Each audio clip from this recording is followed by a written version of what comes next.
ഗ്രാമിക ന്യൂസിലേക്ക് സ്വാഗതം. തദ്ദേശ സ്വയംഭരണ വകുപ്പിന്റെ ജില്ലാ എൻഫോഴ്സ്മെന്റ് സ്ക്വാഡ് കണ്ണൂർ കോർപ്പറേഷൻ പരിധിയിൽ നടത്തിയ പരിശോധനയിൽ 1 ടണ്ണോളം നിരോധിത പ്ലാസ്റ്റിക് ക്യാരി ബാഗുകൾ പിടിച്ചെടുത്തു.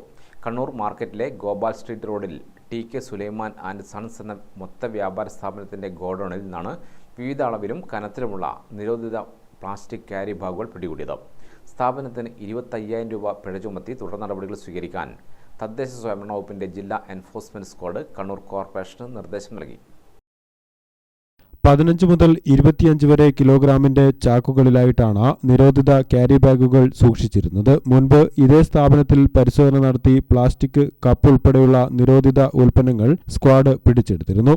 ഈ ഗോഡൌണിന് തൊട്ടടുത്തായി തന്നെ ക്യാരി ബാഗുകൾ മാത്രം സൂക്ഷിച്ച പ്രത്യേക കടമുറിയിൽ നിന്നാണ് സ്ക്വാഡ് ഇതുവരെ പിടികൂടിയതിൽ ഏറ്റവും കൂടിയ അളവിൽ പ്ലാസ്റ്റിക് ക്യാരി ബാഗുകൾ കണ്ടെടുത്തത്. ഒരേ സ്ഥാപനത്തിൽ നിന്ന് രണ്ടാമതും നിരോധിത വസ്തുക്കൾ പിടികൂടിയതുകൊണ്ട് 25,000 രൂപ പിഴ ചുമത്തി തുടർ നടപടികൾ സ്വീകരിക്കാൻ തദ്ദേശ സ്വയംഭരണ വകുപ്പിന്റെ ജില്ലാ എൻഫോഴ്സ്മെന്റ് സ്ക്വാഡ് കണ്ണൂർ കോർപ്പറേഷന് നിർദ്ദേശം നൽകി.